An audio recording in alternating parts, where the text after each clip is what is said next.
strike. It's over the distribution of option forms by the Barbados Revenue Authority for customs officers to join that organization. A number of disgruntled workers were seen outside of the Bridgetown port. Reports suggest that from 10 o'clock this morning, the officers withdrew their labor, tending only to perishable goods and pharmaceuticals. Acting Assistant General Secretary of the National Union of Public Workers, Wayne Waldron, says the option letters should not have been issued. The custom workers are in protest action to push for management to withdraw the option letters which have been issued during this week, because we have a process of negotiations is still proceeding on a number of matters, including the issue of supersessions and appointments for officers. As I said, this is an attack on their profession.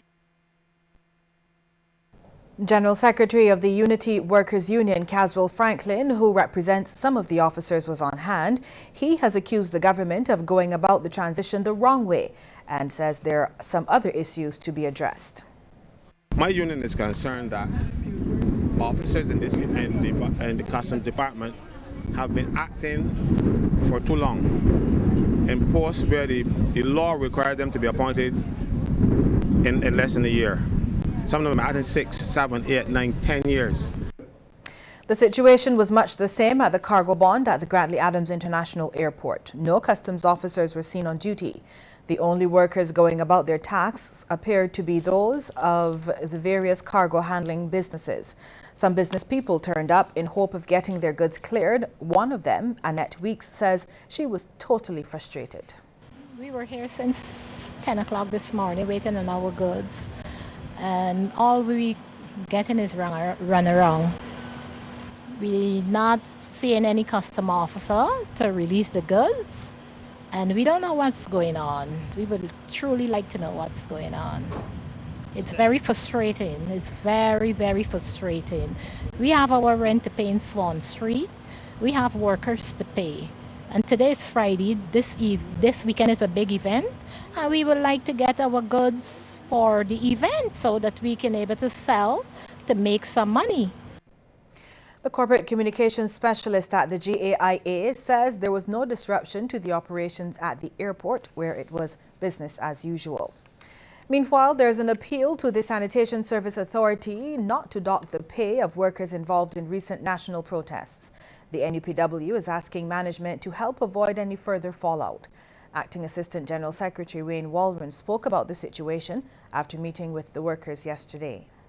We would have support to the workers. The workers are very keen on returning to work. They will have returned yesterday afternoon, and they're committed to bring back normalcy to Garbage. So as in the spirit of good negotiation and compromise, we are asking the management and the board to reconsider the situation. We prefer not to go back to a contentious situation of workers not working because they agree for the situation. Well, 13 people are tonight homeless after an afternoon fire claimed their Jordan Land St. Michael houses. Smoke could be seen from miles away as fire engulfed the homes.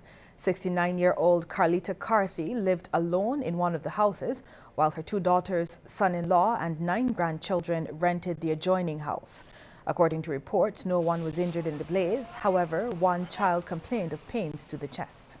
All I see is rain. I come across there, and I asked what happened, and I see fire on top of the bathing. You don't know how it started, eh? No, them no tell me how the boy went to the kitchen, and then no the boy went underneath the bed after. Me tell the whole time they go burn on the house. They little children occupied. They go burn on, drum up garments, so they go burn on though. And if they catch fire, it's a fire by itself, and it did. Speaker of the House and Parliamentary Representative for the area, Michael Carrington, was on the scene comforting victims. He expressed disappointment, saying it was the area's second fire in a short space of time, but was relieved that no one was injured in today's blaze.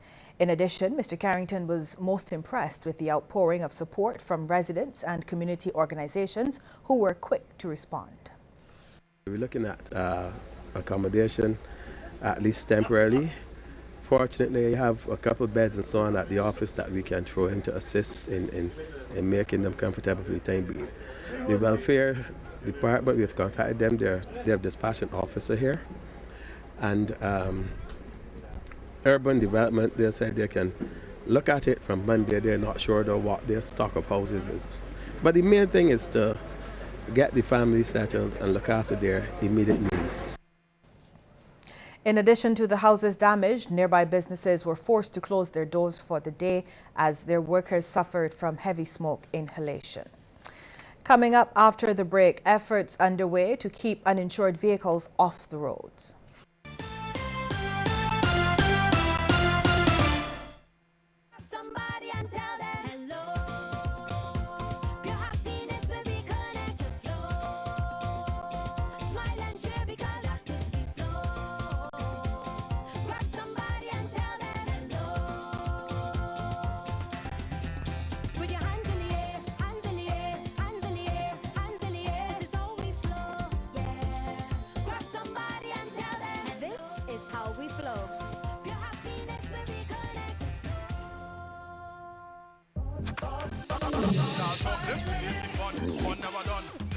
She has found everyone. She have that taste, not a chairs, but waist chuckles, make you smile up.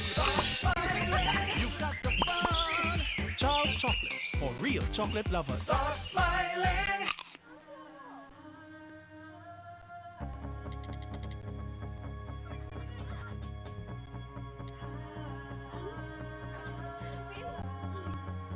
This is us.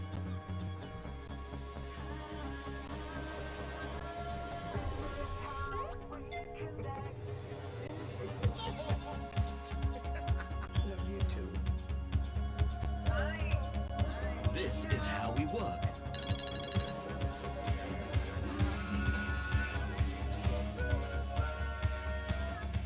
This is how we play.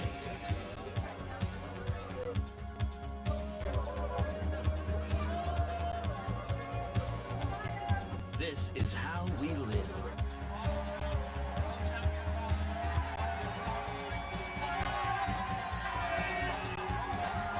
This is us. This is how we flow.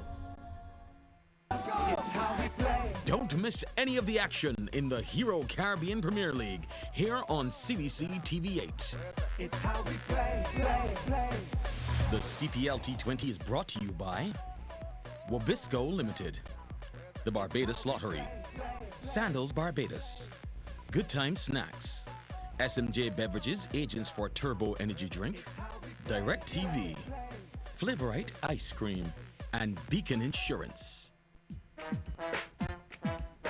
Coming up on Monday's edition of Festival Stage, the Ministry of Health returns as we look at food handling for Grand Kadooment. Singer Nikita Brown, Sweet Soca Girl, and of course the Chuckawat 4-Day Morning Band. Monday morning at 11 o'clock, we've got a date. Don't miss it.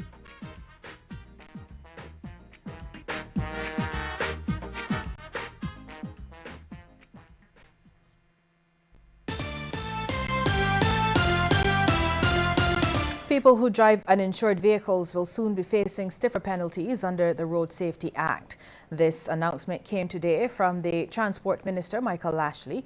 He was speaking at the inaugural graduation ceremony at the Alpha 126 Traffic School.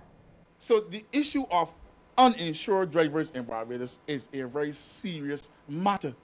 It's not like in England where we have a victim compensation scheme where if someone suffers injuries as a result of a criminal act or actions, that they can go to the apply to the compensation scheme and get money from it. We don't have that facility in Barbados.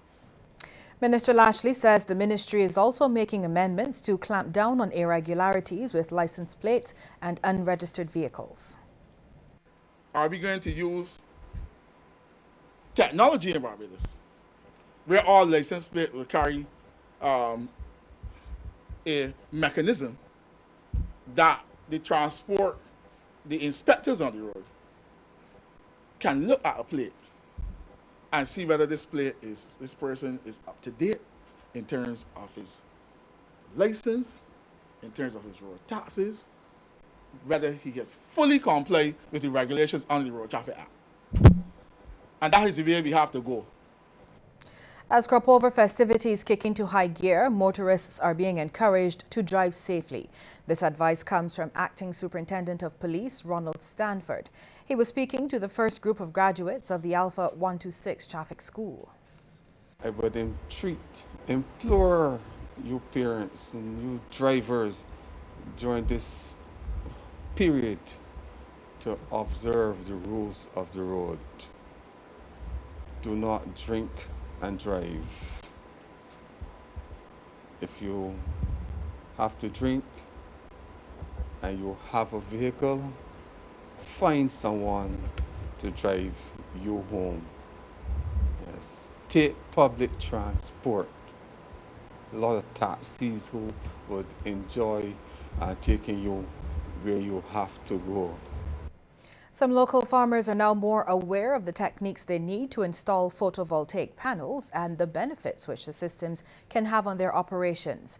They took part in a solar photovoltaic training workshop at the University of the West Indies Cave Hill campus yesterday.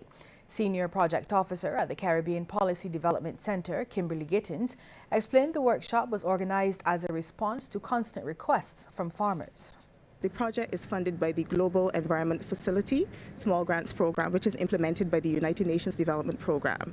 And we've invited farmers from across Barbados based on a request they had made to CPDC about getting additional information. We know that for economic development, for social progress, we need energy. Our farmers contribute significantly to the economy, and they were feeling the impact of the high cost of fossil fuels. The senior project officer says the CPDC will also help the farmers source funding. We are working now to build the skills, to build the awareness, but also looking to talk to other partners about how they can ensure they work to create an enabling environment so that our farmers have access to the resources they need to move towards sustainable technologies, renewable energy. We'll take a look at regional news after this break. Stay with us.